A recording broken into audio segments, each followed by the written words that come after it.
नमस्कार दोस्तों, मैं जेपी डांडिया आप सभी का आपके अपने YouTube channel dandiya electrical study पर एक बार फिर से स्वागत करता हूं।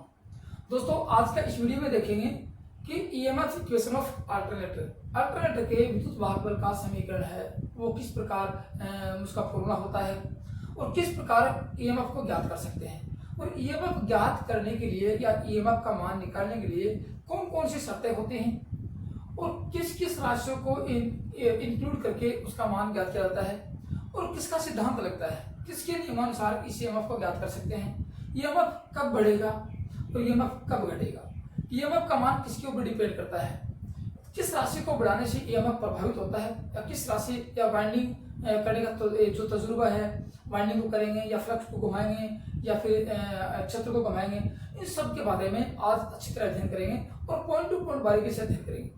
इस प्रकार की आपके दिमाग में कोई कंफ्यूजन नहीं बचेगा जिससे कि आपको सर भी समझ में नहीं आया और बस आप लोग पीछे की वीडियो देख रहे हो कि मैंने ऐसा कोई टॉपिक नहीं छोड़ा, ऐसा कोई पॉइंट नहीं छोड़ा जो आपको मैंने नहीं बताया हो और आप उनसे कुछ अनजान हो और आपको उसका आंसर देने में कुछ शंका महसूस हो, ऐसा कुछ नहीं होता है।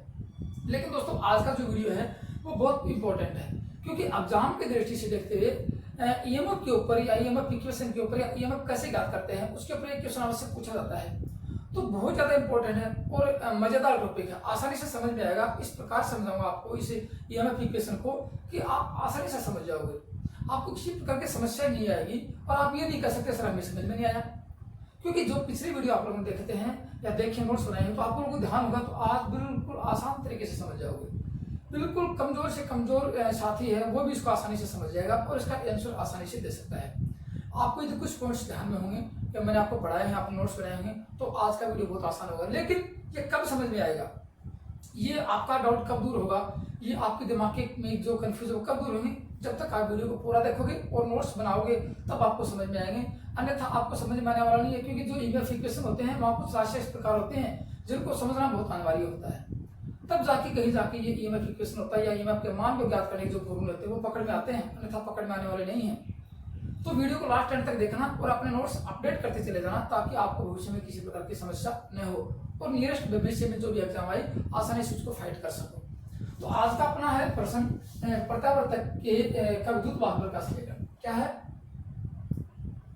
प्रत्यावर्तक को अंग्रेजी में कहते हैं अल्टरनेटर। प्रत्यावर्तक के विद्युत वाहक बल का समीकरण किस प्रकार निकाल सकते हैं या समीकरण को ज्ञात करने के फॉर्मूले क्या रहेंगे, ये आज पढ़ने वाले हैं। इसका कहेंगे ईएमएफ इक्वेशन ऑफ अल्टरनेटर। क्या लिखेंगे, ईएमएफ इक्वेशन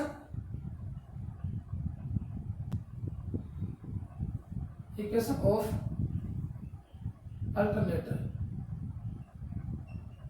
इसके बारे में देखिए, बारीकी से समझना और पॉइंट टू पॉइंट मेरी बातें गौर से सुनना।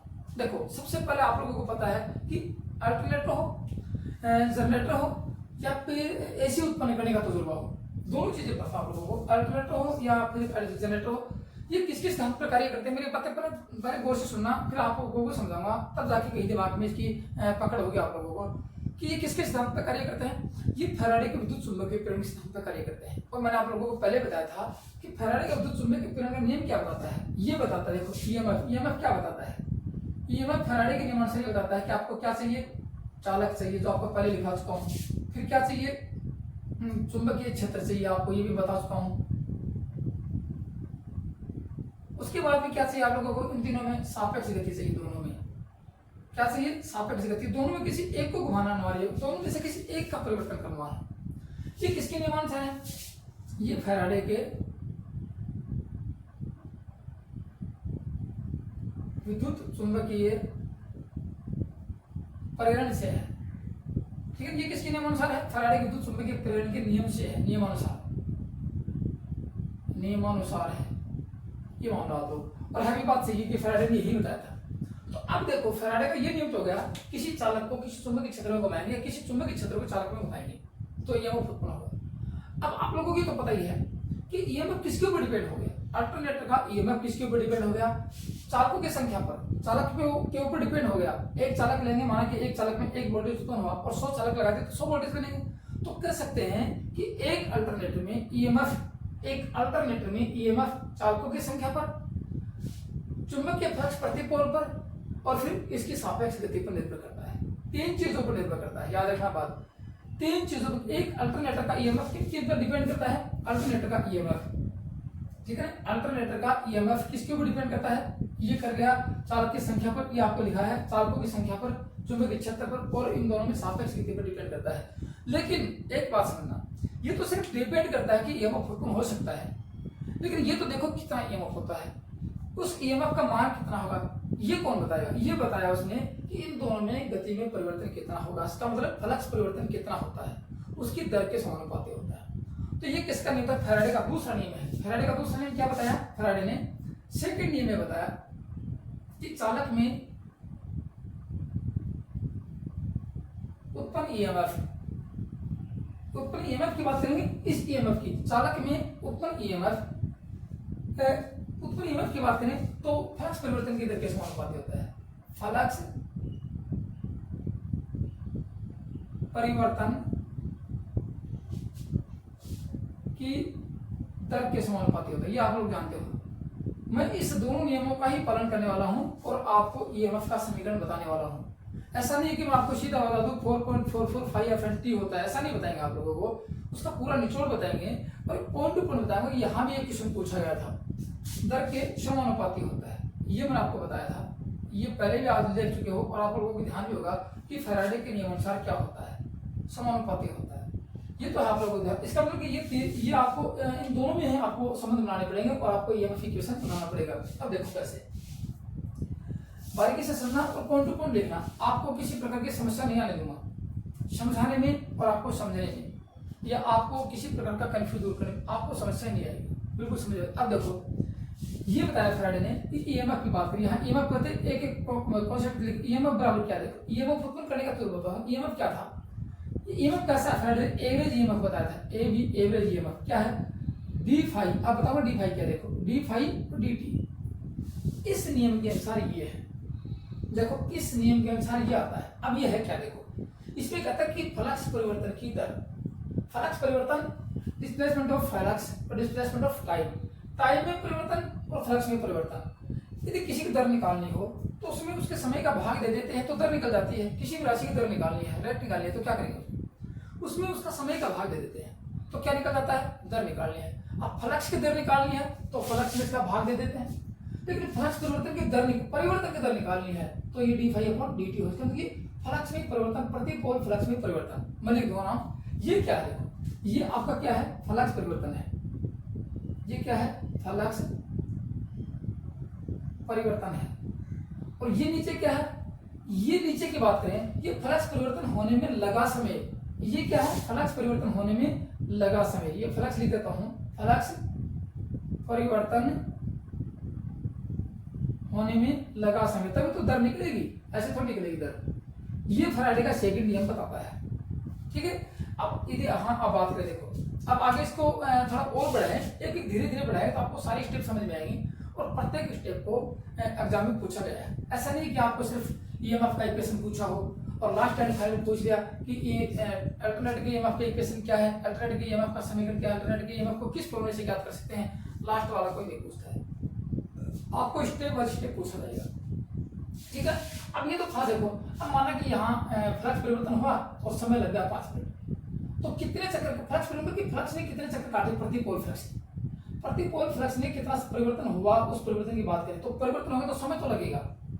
तो यहाँ एक चक्र की बात कर लीजिए, वो से सुनो मेरी बात, एक चक्र की बात कर लीजिए। हाँ तो पता नहीं कितने चक्कर लग गए, इस फ्लक्स के चक्कर लग गए और समय लग गया, माना कि 1 सेकंड का समय लग गया, 1 सेकंड में फ्लक्स ने 20 चक्कर काट लिए, तो फिर ये कह सकते हैं कि एक चक्र की बात करेंगे, एक चालक की बात करेंगे, फिर जाके उनको मल्टीप्लाई कर देंगे, तो यहाँ सबको एक साथ तो ले नहीं सकते, एक एक चक्कर की बात करेंगे और एक एक चालक की बात करेंगे। माना कि 100 चालक लिए, 100 चालकों में ईएमएफ कितना होगा, एक चालक का ज्ञात करेंगे और 100 से मल्टीप्लाई कर देंगे। फिर कहेंगे कि आपने ये माना कि 1000 आरपीएम है, 1000 चक्कर काट रहा है, तो फिर एक चक्कर का ज्ञात करेंगे, 1000 से मल्टीप्लाई कर देंगे, तो एक एक की ज्ञात करेंगे, फिर लास्ट में उसको मल्टीप्लाई करते चले जाएंगे, तो आपको अच्छी तरह समझ में आ जाएगा।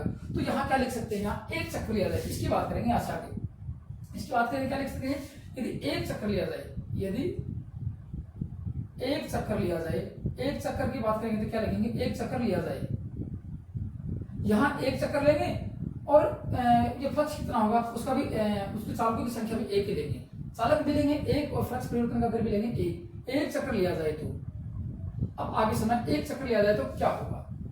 प्रत्येक स्टेटर चालक, अब मानेंगे स्टेटर में 500 चालक है, वो सुनना स्टेटर में 500 चालक है तो 500 चालकों के साथ थोड़ी ज्ञात करेंगे, एक चालक का ज्ञात कर लेते हैं, ठीक है। एक चालक का ज्ञात करेंगे तो आपको 500 से मल्टीप्लाई कर देंगे। तो प्रत्येक स्टेटर चालक द्वारा एक चक्र में काटा गया चुंबकीय फ्लक्स, आपको पता है कि चुंबकीय फ्लक्स तो चालक काटेंगे, चुंबकीय फ्लक्स घूमेगा तो भी चालकों द्वारा कटेगा, या चालक घूमेंगे तो भी फ्लक्स चालक द्वारा ही कटेगा। मतलब लिंक किसके साथ होना है, चालक के साथ होना है। ये लिंक देखो, ये घूमेगा तो भी इसको काटेगा और ये घूमेगा तो भी इसको कटेगा चालक के द्वारा ही। तो कह सकते हैं, लिख लेना, प्रत्येक स्टेटर में चालक द्वारा, स्टेटर में चालक कितने हो सकते हैं वो तो उसके ऊपर डिपेंड करता है कि आपको ईएमएफ कितना चाहिए। अपन एक चालक की बात करेंगे, एक चक्र की बात करेंगे तो फिर उसको मल्टीप्लाई कर देंगे। तो लिख सकते हैं कि प्रत्येक स्टेटर चालक द्वारा एक चक्र में काटा गया चुंबकीय फ्लक्स। क्या लिख सकते हैं, यहाँ एक दूसरी बात लिखते हैं कि प्रत्येक, क्या लिखेंगे, प्रत्येक स्टेटर चालक द्वारा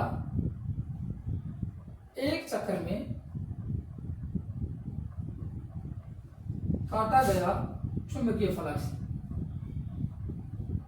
ये लिखेंगे। चुंबकीय फ्लक्स एक चक्कर में कितना कटेगा। अब चुंबकीय फ्लक्स कहाँ होगा दोस्तों, मेरी बात को सुनना। अब चुंबकीय फ्लक्स कहाँ होगा, चुंबकीय बल रेखाएं कुल चुंबक में से निकलने वाले कुल चुंबकीय बल रेखाओं को चुंबकीय फ्लक्स कहते हैं। चुंबकीय पोल में से निकलने वाले कुल चुंबकीय बल रेखाओं को चुंबकीय फ्लक्स कहते हैं।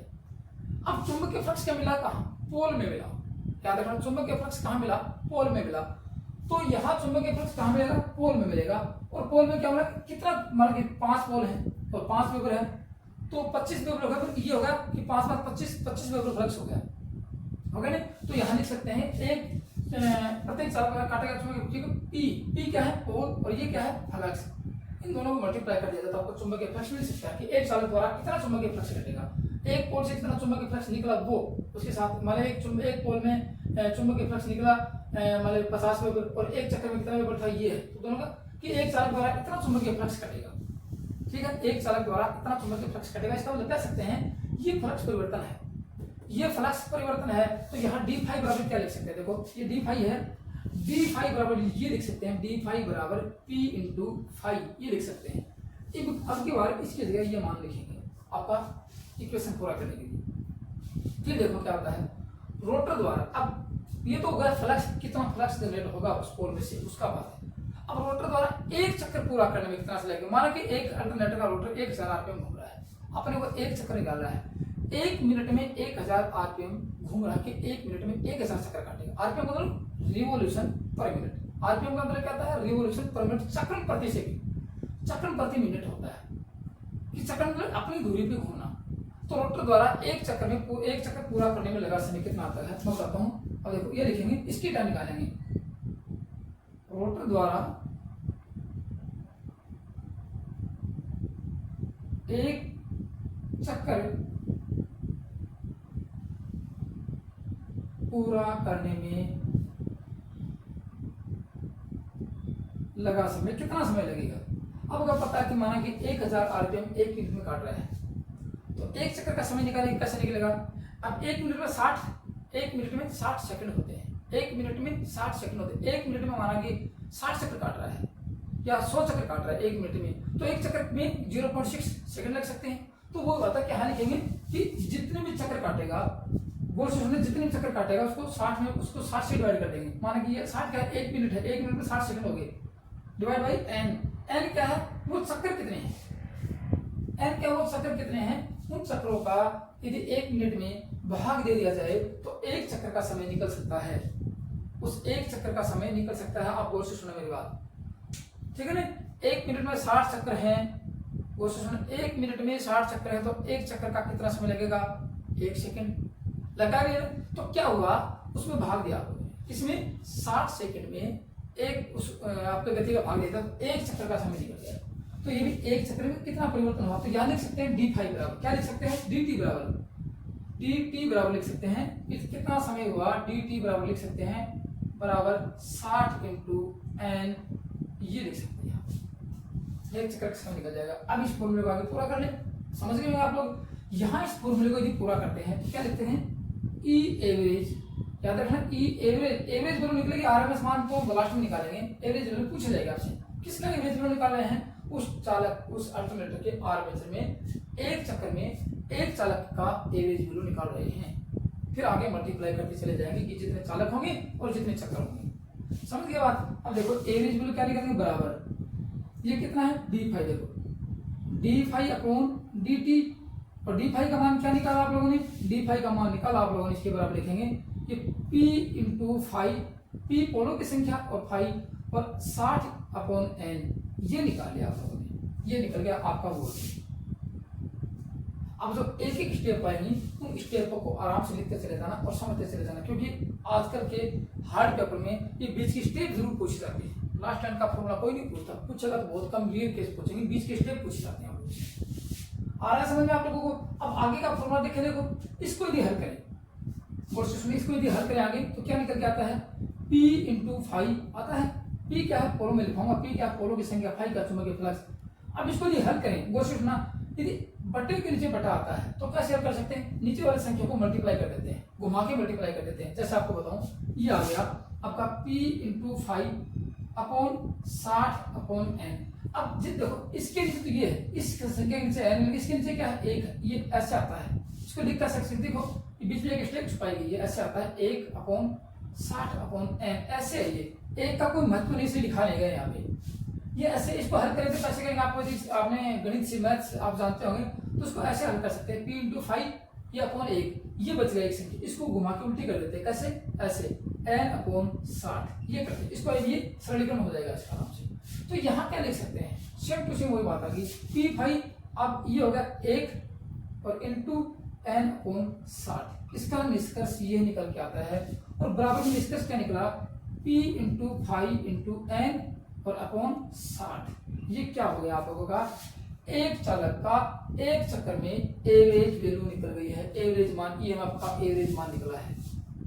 समझ गए बात, एवरेज मान निकला है किसका, प्रत्येक चालक द्वारा उत्पन्न ईएमएफ, औसत ईएमएफ, याद रखना। तो मैं इसको मिटा के लिख देता हूँ, यही लिख देता हूँ, ये क्या है, प्रत्येक चालक द्वारा, प्रत्येक चालक द्वारा एक चक्कर में उत्पन्न औसत ईएमएफ, ठीक है ना, प्रत्येक चालक द्वारा एक चक्कर में उत्पन्न औसत ईएमएफ निकल गया, ये निकल गया आपका यहाँ पे, ये आ गया। अब देखो आगे इसकी एक स्टेप और लिखा था आप लोग, आगे क्या होगा, देखो आगे आप इतना यदि वीडियो देखा पीछे के, तो n का मान कैसे याद करते हैं, क्योंकि यहाँ पे आपके सामने क्या आया है, n आया है, n का मतलब क्या है, गति है, n का मतलब गति है, अल्टरनेटर कितनी गति पर घूम रहा है उसका मान निकालें। तब आप लोगों को पता है n का मान कैसे याद कर सकते हैं, n के मान की बात करता हूँ, इनका फॉर्मूला दिखाता हूँ आप लोगों को। n देखो यहाँ आप लोगों को देखा था, f बराबर क्या होता है, f बराबर होता है Pn अपॉन 120, ये फ्रीक्वेंसी, यहाँ n का मान यहाँ से निकाल सकते हैं, तो n बराबर लिख सकते हैं f इंटू 120 अपॉन p, ये क्या है, n है, और यहाँ इस n का मान इसमें रखेंगे। मैं यहाँ मिटा देता हूँ, स्टेप बाय स्टेप लिख लेना, आगे मिटा के मैं कुछ नई सिरे से दिखाता हूँ आप लोगों को, ठीक है ना। यहाँ से दिखाता हूँ, यहाँ पे ये हो गया आपका, बीच में लिख देता हूँ, आपको भूल जाओगे आप लोग, इससे बताया नहीं आप लोगों ने, ये हो गया आपका ई एवरेज वैल्यू, क्या हुआ, p इंटू मैं लिख से लिख दो P5n अपॉन 60 वोल्ट, ये हुआ है। और अब मैं इसको मिटा देता हूँ, ध्यान से इसको हटा दे। अब देखो आगे एक स्टेप और हल करते हैं। अगली स्टेप क्या होगी, देखो मैंने आपको बताया कि n का मान क्या है, n का मान लिख सकते हैं, यहाँ n का मान होगा, यहाँ से आगे लिखें, n बराबर होता है f इंटू 120 अपॉन p होता है। अब इसमें n का मान रखेंगे, देखो इसमें क्या रखेंगे, n का मान यहाँ रखेंगे, तो अगली स्टेप क्या निकल के आने वाली है, गौर से सुनना, अगली स्टेप निकल के आने वाली है कि एवरेज वैल्यू का मान कितना होगा, तो ये आएगा ई एवरेज, किसका, एक चालक का एवरेज वैल्यू बराबर P5, और ये 60 तो नीचे है, लेकिन यहाँ क्या लिखेंगे, इंटू f इंटू 120, और ये आ गया P, ये आपका फॉर्मूला निकला है। अब इसको यदि आप सोल्व करोगे, कोशिश करना, इसको सोल्व करोगे तो क्या निकल के आएगा आगे, इसको सोल्व करने से निकल गया था, P से P कैंसिल हो गया, देखो क्वेश्चन, अब बच क्या ये, और 60 से यदि आ गया 2 बच गया, 60 दूनी 120 हो गया। तो आपके सामने क्या आया 2πf, ये निकल के आता है ई एवरेज वैल्यू, एक चालक का, प्रत्येक चालक का एवरेज वैल्यू, ये निकल के आता है अल्टरनेट में। काफी बार पूछा गया है क्वेश्चन, ये स्टेप बीच में आई है, काफी बार पूछी गई है कि अल्टरनेटर के प्रत्येक चालक में एवरेज वैल्यू का मान कितना होगा, एवरेज की औसत ईएमएफ का मान कितना होगा। फिर आगे मल्टीप्लाई कर देंगे ना चालकों की संख्या को, तो ये एक चालक का होगा, तो ये क्या है एवरेज वैल्यू किसका है, प्रत्येक चालक का एवरेज वैल्यू, प्रत्येक चालक का औसत मान है। तो लिखेंगे अल्टरनेटर के आर्मेचर में प्रत्येक चालक का औसत ईएमएफ कैसे ज्ञात कर सकते हैं, 2πf, ये आ गया आपका वोल्ट में। एक स्टेप आपकी आई है, यहाँ तक दोस्तों समझ में नहीं आता मेरे को बताना, और कमेंट्स के जरूर बताना किस तरह में समझ में आ रहा है और आप लोगों ने अच्छी तरह समझाया है। फिर भी यदि कोई त्रुटि रही है वो भी कमेंट्स में लिखना। आगे की आपको स्टेप और बताता हूँ क्या होता है। देखो मैंने कुछ नहीं किया, जो मान आपके सामने है धीरे धीरे मैं आपको स्टेप वाइज लेके चल रहा हूँ, 0 लेवल से लेके चल रहा हूँ कि आपको कहीं दिक्कत ही नहीं आई, फिर भी आई हो तो मेरे को बता देना।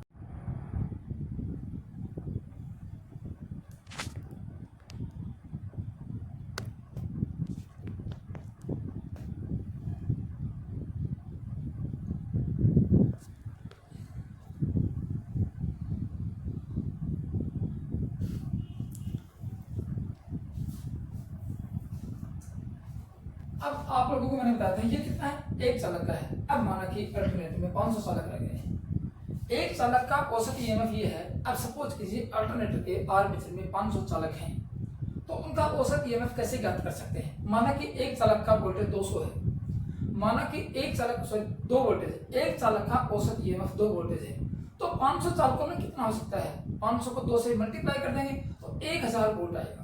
तो आप लोगों ने क्या किया, उन चालकों की संख्या को एवरेज वैल्यू से मल्टीप्लाई कर दिया, तो लिख सकते हैं अब देखो प्रत्येक चालक होंगे, प्रत्येक चालक किसमें श्रेणी में, मतलब कि एक वाले 10 चालक है, फिर दूसरे वाले के श्रेणी क्रम में जोड़ते जाएंगे, तो प्रति फेज श्रेणी में संयोजित चालकों की संख्या क्या होगी, प्रति फेज लिखेंगे, प्रति अगली स्टेप लिखेंगे, प्रति फेज श्रेणी में सीरीज में श्रेणी में संयोजित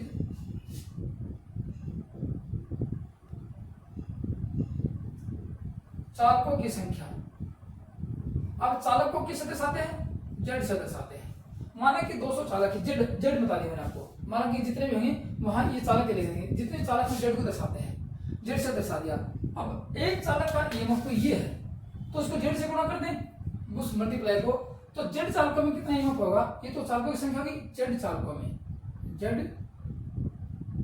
चालकों में उत्पन्न एवरेज वैल्यू, उत्पन्न ईएवी बराबर क्या होगा, उत्पन्न एवरेज वैल्यू क्या होगी आपके सामने तो है 2πf और मल्टीप्लाई जेड, ये आपका आ गया अल्टरनेटर के सभी चालकों में उत्पन्न ईएमएफ। मैंने आपको ये बताया कि एक चालक का निकालेंगे, सभी चालकों को मल्टीप्लाई कर देंगे, ये आपका आ गया अल्टरनेटर के आर्मेचर में प्रत्येक चालकों में उत्पन्न ईएमएफ। ये क्या है, प्रति फेज चालकों में उत्पन्न औसत ईएमएफ।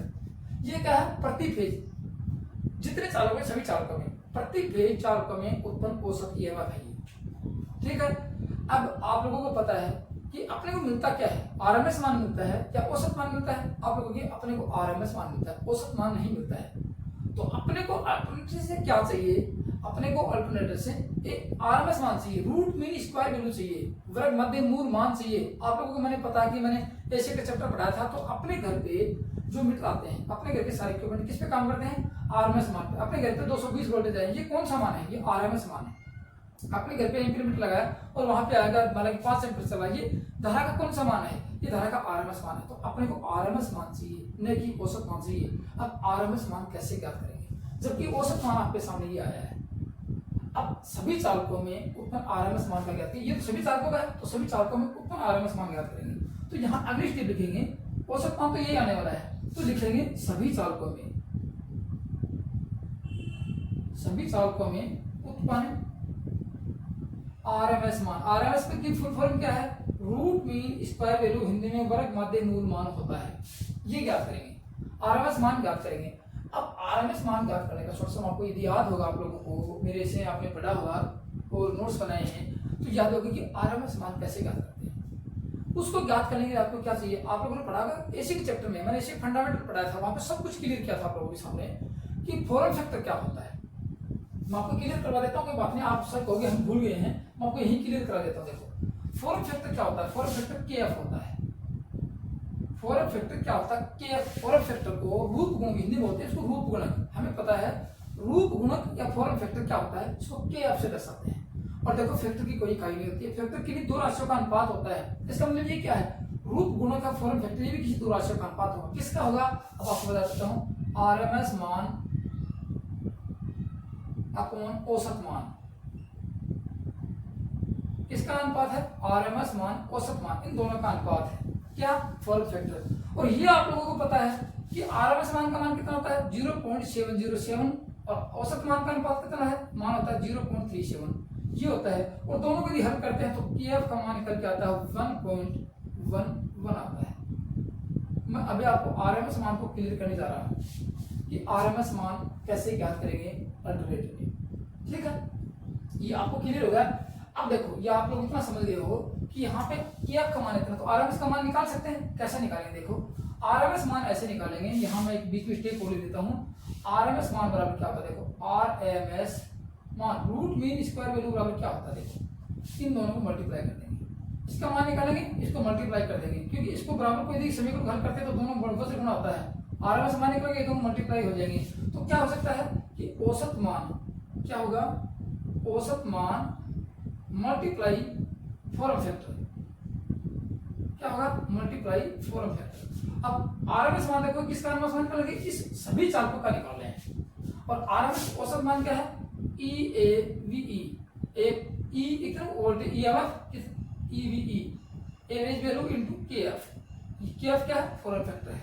ये आप लोगों ने निकाला औसत आरएमएस मान निकाला। ये यहाँ पे आरएमएस मान का फॉर्मूला आता है, ये आरएमएस मान आप ऐसे निकाल सकते हो। ये एवरेज वैल्यू तो आपके सामने है ही, ये रहा, ये एवरेज वैल्यू आपके सामने है। तो इस एवरेज वैल्यू को फॉर्म फैक्टर से गुणा कर दें तो क्या मिल जाएगा आप लोगों को मिल जाएगा आरएमएस मान, और ये अपने को चाहिए, ठीक है। तो लिख देते हैं सभी चालकों में उत्पन्न आरएमएस मान, ई आरएमएस निकालते हैं, ई आरएमएस। अब आरएमएस का फॉर्मूला ई एवरेज वैल्यू, तो लिख देते हैं ई एवरेज इनटू केएफ। और केएफ का मान कितना होता है आपके सामने है, रूप गुण का मान 1.11 होता है। तो यहाँ इसका मान और इस एवरेज वैल्यू का मान ये है। तो अगले स्टेप में क्या लिख सकते हैं, ये आएगा ई आरएमएस बराबर, ये हो गया आपका 25FZ, ये तो होगा एक, ये क्या है, इस एवरेज वैल्यू का मान है, और आगे मल्टीप्लाई कर देंगे 1.11। तो अब आपको आरएमएस मान क्या मिलने वाला है, अब आपको आरएमएस मान मिलेगा, इसको मल्टीप्लाई करते हैं तो 2.225FZ, ये मिल गया आप लोगों को आरएमएस मान। ये आप लोगों का ई आरएमएस मिल चुका है, किसमें, अल्टरनेटर के आर्मेचर में आरएमएस मान ये मिलेगा आप लोगों, और यही आपसे पूछा जाएगा। अभी ईएमएस इक्वेशन पूरा नहीं हुआ है, अभी तक तो बहुत कुछ काफी है। मैं आपको वो स्टेप लिखा रहा हूँ, काफी बार पूछेंगे क्वेश्चन कि अल्टरनेटर के सभी चालकों में आरएमएस मान कैसे, आरएमएस मान का फॉर्मूला क्या रहेगा। आपके सामने है, ये चालकों की संख्या है, F फ्रीक्वेंसी है, I फ्लक्स है, और ये 2.2 कहां से आया, आरएमएस मान ज्ञात करने के चक्कर में आगे समझ में। तो अब देखो क्या होगा आगे की और ये क्या, देखो ये प्रति फेज सभी चालकों का, प्रति फेज जितने भी चालक हैं, एक फेज का ही है, 3 फेज का होता है, 3 से मल्टीप्लाई कर देंगे। प्रति फेज, एक सिंगल फेज की बात कर रहे हैं, मैंने 3 फेज की बात नहीं की है, सिंगल फेज की बात कर रहे हैं। प्रति फेज चालकों में उत्पन्न आरएमएस मान का मान ये होगा। अब एक बात सुनो, माना कि आप लोगों ने आर्मेचर में वाइंडिंग स्थापित की है, माना कि आप लोगों ने आर्मेचर में वाइंडिंग स्थापित की है, कैसे की है, कंसेंट्रिक की है या डिस्ट्रीब्यूशन वाइंडिंग की है, वो तो उसके ऊपर डिपेंड करता है, लेकिन वाइंडिंग तो स्थापित करेंगे। अब एक वाइंडिंग के 2 सिरे होंगे, आप लोगों को पता है, वाइंडिंग में टर्न तो होंगी, टर्नों की संख्या होगी, टर्नों की संख्या चालकों में ले लेंगे, लेकिन ये तो होंगे। देखो जैसे आप लोगों ने ये लिया, कोशिश ना, ये वाइंडिंग लिया, एक सिरा ये हुआ, एक सिरा ये हुआ, कोशिश ना, तो ये 2 चक्कर हो गए, एक चक्कर 2 चक्कर, एक चक्कर हो गया, 2 ये पूरा चक्कर लगाया, तो ये हो गया 2, ये क्या है, ये एक चालक है, ये एक चालक जेड है, लेकिन टर्न कितने हैं, यहाँ पे 2 2T हो सकता है। ये टर्न हो गए, एक चालक में टर्न हो गए, एक चालक में प्रति चालक प्रति फेज कॉइल के टर्न की संख्या, ये क्या है T। तो Z बराबर 2T होगा, क्योंकि दोनों में एक बार चालक जैसे एक बार चुंबकीय फ्लक्स कैसे नहीं इधर से और एक बार चुंबकीय फ्लक्स कैसे नहीं होती, ये कह सकते हैं प्रति फेज चालकों में टर्न की संख्या कितनी होगी। ये होगी आप लोगों की, इसको यदि मल्टीप्लाई, क्योंकि दो बार मल्टीप्लाई करेंगे इससे तब जाके आपको कुछ ईएमएफ मिलेगा। ये तो चालकों की संख्या थी, चालकों में भी तो टर्न संख्या होती है, उसकी बात है। तो अब आपको लिखना है, यहाँ से मैं एक छोटा सा फॉर्मूला लिख देता हूँ, आपको समझ में आएगा, फिर आपको अच्छी तरह समझ में आ जाएगा। तो क्या होगा यहाँ पे, ये होगा कि प्रति फेज क्या लिखेंगे, प्रति फेज, अगले स्टेप लिखना वहां से, यहाँ पे अगले स्टेप आएंगे, प्रति फेज कॉइल होगी, प्रति फेज कॉइल। मैं आपको वही लिखा रहा हूँ तो आपको समझ में आएगा, मैंने कोई बुक्स की भाषा नहीं लिखवाई आप लोगों को, आपको आसानी से समझने वाली भाषा लिखाई। प्रति फेज कॉइल में टर्न की संख्या, प्रति फेज कॉइल में टर्न की संख्या लिखा रहा हूँ। और संख्या कितनी होगी, प्रति फेज कॉइल चालक होंगे, चालकों में संख्या 2T, टर्न की संख्या 2, एक चालक में 2 टर्न, 2 घुमाव होंगे, तब जाके कहीं ईएमएफ निकलेगा। तो 2T हो गया। अब Z का मान कितना हो गया आप लोगों को पता है, Z बराबर हो गया, Z बराबर 2T। यदि चालकों में पूछा जाए, चालकों में पूछा जाए तो ईएमएफ का मान ये रहेगा, और चालक के स्थान पर टर्नों की संख्या ली जाए। गौर से सुनना मेरी बात, चालकों में ईएमएफ पूछा जाए तो आपका आंसर ये मिलेगा। आप परीक्षा में प्रश्न कैसा आता है वो आप लोग किस वे से इसको देखते हो, किस व्यू से देखते हो, या किस प्रकार को समझते हो, मैं आपको प्रत्येक बात बता रहा हूँ। यदि प्रति फेज चालकों में ईएमएफ पूछा जाए तो आपका आंसर ये होगा, और यदि टर्न की संख्या में पूछा जाए तो आपका आंसर क्या होगा, उसकी बातें बता देता हूँ आपको। क्या होगा आंसर आपको, देखो मैं बताता हूँ यहाँ से, ERMS क्या होगा, ERMS बराबर, देखो बोल सुनना, या 2T ले लेंगे तो Z के स्थान पे क्या लिखेंगे, 2T, 2.225 FZ इंटू 2T, मैं Z काट देंगे इसको यहाँ से, Z काट देंगे 5F इंटू 2T, क्योंकि Z के स्थान पर 2T ले लिया टर्नों की संख्या, प्रति फेज कॉइल में टर्नों की संख्या ले लिया। आपसे पूछा प्रति फेज कॉइल में टर्नों की संख्या की ईएमएफ क्या होगा, आपको गौर से प्रश्न पढ़ना पड़ेगा। मैंने आपको पता है कि बहुत कंफ्यूज वाले प्रश्न होंगे, तो गौर से पढ़ना पड़ेगा। अब यहाँ इसको मल्टीप्लाई कर दें, अब यहाँ इसको मल्टीप्लाई करें, देखो क्या आता है, ERMS बराबर 2 को 2 से 4.44 4.445 FT आता है।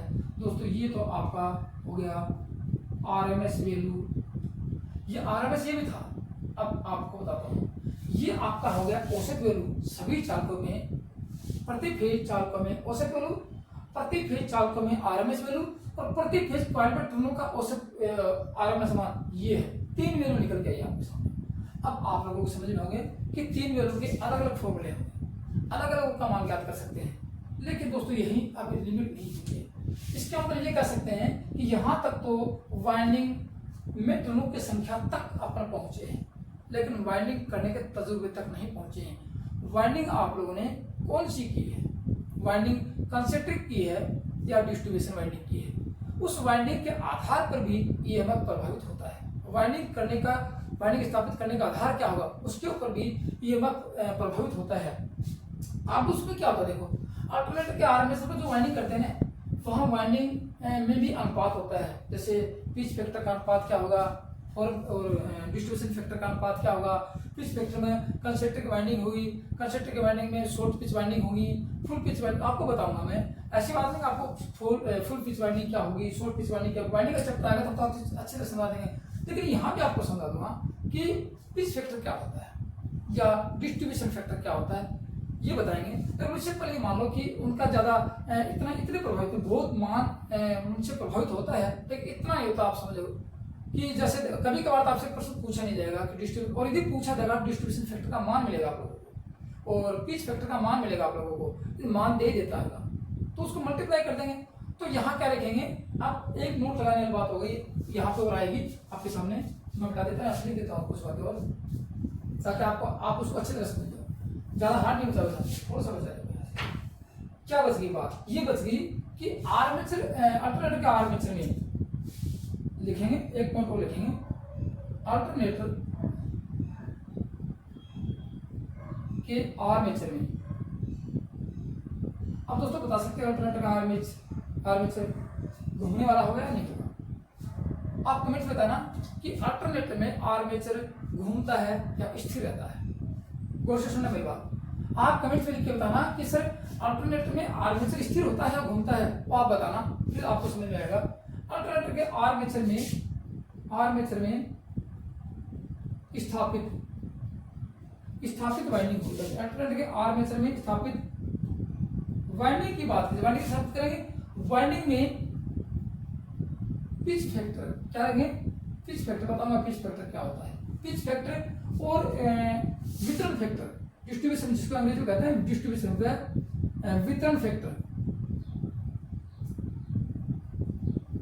फैक्टर का मान लेने पर, वितरण फैक्टर पर ईएमएफ निर्भर होता है। ये आपको पिच फैक्टर क्या है, गौर से सुनना, पिच फैक्टर क्या है और वितरण फैक्टर क्या है। ये फुल पिच और शॉर्ट पिच, जो फुल पिच है शॉर्ट पिच है उन वाइंडिंगों का अनुपात होता है, क्योंकि उनका मान का अनुपात होता है। ये अगले वीडियो में बताऊंगा कि ये क्या होता है। लेकिन यहाँ आपको एक बात पूछी है कि पिच फैक्टर और वितरण डिस्ट्रीब्यूशन फैक्टर का मान कितना था। दोस्तों इसका अधिकतम मान 1 होता है। इसका कितना होता है? मैक्सिमम मान इनका 1 होता है। इसका मतलब 1 या 1 से कम, मतलब कि 1 से कम होता है, 1 से कम भी हो सकता है, लेकिन अधिकतम मान 1 जाएगा। तो इसका मान जैसे इसको ये पिच फैक्टर इसको केपी से दर्शाते हैं और डिस्ट्रीब्यूशन फैक्टर को केडी से दर्शाते हैं। ये आपके सामने आएगा। ये दोनों के दोनों फैक्टर इस ईएमएफ को प्रभावित करने वाले हैं। दोनों के दोनों फैक्टर ईएमएफ को प्रभावित होंगे। लेकिन यदि आपको एग्जाम में मान नहीं दिया होता है तो इनका मान 1 मान लेते हैं। एग्जाम में क्वेश्चन यदि मान दे देते हैं तो उसको सीधा मल्टीप्लाई कर देंगे, अन्यथा इसका मान 1 मान लेते हैं। तो ये हो सकता है कि केपी का मान कितना होता है? अधिकतम मान 1 होता है और केडी का मान भी 1 होता है। अधिकतम मान 1 से कम भी हो सकता है। इसका फैक्टर का मान कितना? केडी के क्या है? ये फैक्टर पी का मतलब पिच है, के क्या है? फैक्टर डी का मतलब डिस्ट्रीब्यूशन है। तो इसका मान है या 1 से कम भी हो सकता है, केपी का मान लेस देन 1 हो सकता है, ये भी हो सकता है। केडी का मान लेस देन 1 हो सकता है, लेकिन 1 से ऊपर जाने वाला नहीं है। ये आपको अवश्य मिलेगा। ये क्या है? देखो कुछ नहीं, वाइंडिंग में करने का तजुर्बा है। फुल पिच वाइंडिंग कैसे करेंगे, शॉर्ट पिच वाइंडिंग कैसे करेंगे, फिर फुल पिच वाइंडिंग और शॉर्ट पिच वाइंडिंग के अनुपात को क्या कहेंगे, ये आपको तजुर्बा आएगा वाइंडिंग करने का। तो फुल पिच वो होती है कि एक वाइंडिंग के 2 सिरे होंगे, दोनों सिरे को ठीक 180 डिग्री के अंतर पर स्थापित करते हैं तो फुल पिच वाइंडिंग हो जाती है। और यदि दूसरी वाइंडिंग होती है शॉर्ट पिच वाइंडिंग, यदि उसको ठीक 180 डिग्री के स्थापित न करके कम डिग्री पे स्थापित करते हैं तो शॉर्ट पिच वाइंडिंग हो जाती है। और आपसे पूछा जाए कि अल्टरनेटर के आर्मेचर में कौन सी वाइंडिंग स्थापित होती है, तो हमेशा ही शॉर्ट पिच वाइंडिंग स्थापित होती है। ठीक है ना? ये आप नोट लगा लो कि अल्टरनेटर के आर्मेचर में हमेशा ही शॉर्ट पिच वाइंडिंग स्थापित होती है। ये होते क्या है ये आपको अगली वीडियो में या अगली वीडियो बता देंगे कि इनका मान कैसे ज्ञात कर सकते हैं। अब तो ये देखो, अब यदि इनका मान ले लिया जाए तो ERMS कैसे ज्ञात कर सकते हैं? इनका मान ले लिया जाए तो यहाँ ERMS कैसे ज्ञात कर सकते हैं? देखो ERMS ज्ञात करेंगे, ERMS बराबर 4.4 तो रहेगा, 4.4, फाई रहेगा, F रहेगा और T रहेगा। Z नहीं लेंगे, Z लेंगे तो ये मान आएगा 4.4 नहीं आएगा। और यहाँ KD रहेगा और KP रहेगा। ये रहेंगे आपके फॉर्मूले और ये आपका लास्ट एंड फाइनल फॉर्मूला निकल जाता है यदि आपको मान दिया होता है तो। ठीक है ना? ये आपका क्या निकल गया? ये आपका EMF इक्वेशन निकल गया। तो आपको कितनी बातें बताई मैंने, शुरू से लेकर लास्ट तक एक स्टेप बताया, एक स्टेप को आपको एक खोल के बताया है ताकि एग्जाम में कौन सा मान पूछा जाता है। काफी बार ये भी पूछे जाते हैं, मान तक नहीं पूछ के आपको ये ERMS कैसे ज्ञात कर सकते हैं। एवरेज वैल्यू को फॉर्म फैक्टर से गुणा कर देंगे, ERMS मार्कर निकल जाएगा। RMS के और फॉर्म फैक्टर को कैसे ज्ञात कर सकते हैं? ये जो मैंने प्रत्येक बातें लिखाई ये सब के सब बातें, ठीक है ना, सब की सब बातें एग्जाम में आ चुकी हैं। तो दोस्तों ऐसा नहीं है कि आपको समझ में मैंने आपको नहीं समझाया हो। और यदि आप बात करो सर केडी केपी क्या होता है, ये अगले वीडियो बताएगी। मैंने यहाँ तक बताया ये पिच फैक्टर होते हैं, ठीक है ना, ये पिच फैक्टर होता है और ये डिस्ट्रीब्यूशन फैक्टर होता है। इनका मान पूछा जाता है और मान आपको एग्जाम में मिलेगा, नहीं मिलेगा तो अगले वीडियो में जब भी मैं इसको पढ़ाऊंगा तो आपको मान निकालना जरूर सिखाऊंगा, इसका मान कैसे कैसे ज्ञात कर सकते हैं। तो दोस्तों वीडियो कैसा लगा, आपको पसंद आया या आपको समझ में आया कि नहीं आया, या फिर इस वीडियो के प्रति आपके मन में जो विचार व्यक्त है वो आप कमेंट में लिख के जरूर जाना। किस तरह में समझ में आ गया या हमारे में बहुत इंप्रूवमेंट हो रहा है, तो ये सब बातें आप कमेंट से लिखना, क्योंकि आपके कमेंट्स ही मुझे बहुत प्रोत्साहित करते हैं, बहुत उत्साहित करते हैं और आपको मैं बहुत अच्छी तरह समझाने की कोशिश करता हूँ। ठीक है, और अपनी तैयारी करते रहो। और जो छात्र पहली बार वीडियो को देख रहे हैं वो इसी प्रकार प्रत्येक कॉन्सेप्ट को क्लियर कर और इलेक्ट्रिक थ्योरी का सिलेबस पूरा करने के लिए डांडिया इलेक्ट्रिक स्टडी चैनल को सब्सक्राइब जरूर कर ले। तो दोस्तों आज के वीडियो में इतना ही था। थैंक यू, धन्यवाद।